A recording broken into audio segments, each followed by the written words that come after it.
السلام عليكم ورحمة الله وبركاته حبايبنا المتابعين اللي بتابعونا في كل مكان. ما تنسناش بالإعجاب ومتابعة للصفحة وتشارك الفيديو لو عجبك عشان خاطر يوصل للناس.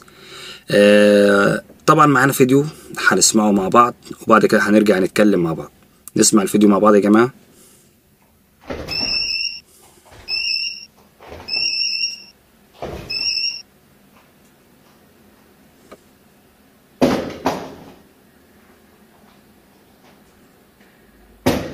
طبعا زي ما احنا شفنا مع بعض يا جماعة، ده واحد بيعلمك ازاي لو في حد ماسك لك سكين او اي حاجة ازاي تقدر تدافع عن نفسك.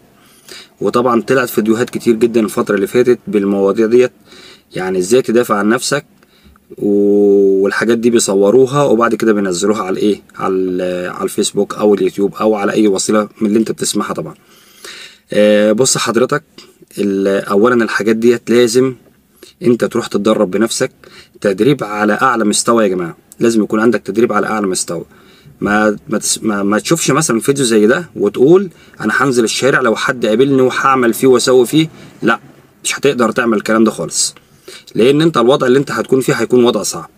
طبعا الاخ اللي ماسك لك سكين او ماسك لك سلاح ده بيبقى طالع، هو اصلا بايع القضيه، هو طالع بيقول انا يا قاتل يا مقتول، من الاخر كده يا قاتل يا مقتول.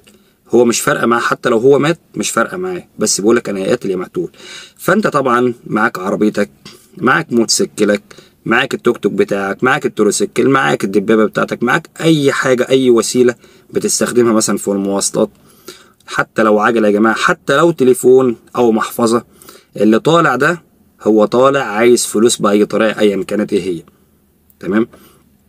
فطبعا ماسك لك سكين او ماسك لك سلاح، فانت اعلم تمام العلم ان الاخ ده مبرشم والدنيا ضاربه معاه، وواخد طبعا برشام والدنيا خربانه خالص، عيل محشش، عيل الدنيا خربانه معاه. فهو طالع مش فارقه بقى معاه، هيقتلك، يا ياخد منك الحاجه بتاعتك يا اما يقتلك. فانت بالذوق وبالادب اديها.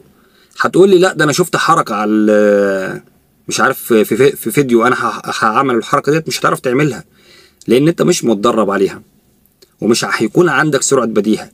لازم يكون عندك حركه سريعه، ولازم يكون عندك تدريب عشان خاطر تقدر تتخلص من واحد زي ده. طيب انت مش متدرب ولا الكلام ده، خلاص في واحد مبرشم بالطريقه ديت، لا يا باشا اديها له، انت روحك عزيزه عليك. فانت عشان خاطر تخاطر بحياتك وتخاطر باولادك او بمراتك، لا، سيب له العربيه بتاعتك، سيبها له. العربيه هتتعوض وممكن ترجع لك في اي وقت تاني، لو ليك رزق ان هي ترجع لك تاني هترجع لك. بس انت ما تخاطرش بحياتك ولا تخاطر بحياه اسرتك. ليه؟ لان الجماعه دول بيبقوا طالعين هيقتلك وهياخدها برضو منك. ما هي كده، هياخدها برضو منك. فانت اديها له وانفد بجلدك. فما تسمعش كلام الجماعه اللي هم عمالين يعملوا لك على السوشيال ميديا ازاي تدافع عن نفسك. لا، ده انت ازاي تدافع عن نفسك دي لازم انت اللي تروح وتتدرب كمان.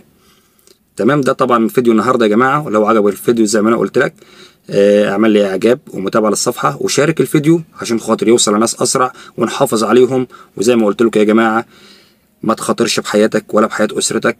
الحاجه ديت مش هتكون اعز عليك من نفسك. لو انا طالع بالعربيه في مشوار ولا رايح هنا ولا هنا ورجعت من غير العربيه، بس انا رجعت خلاص بالسلامه وهشتغل وهعوضها. بس تخيل انا لو مت والعربيه كمان راحت، يبقى موت وخراب ديار. ده طبعا فيديو النهارده يا جماعه، ويا رب تكونوا استفدتوا من الفيديو.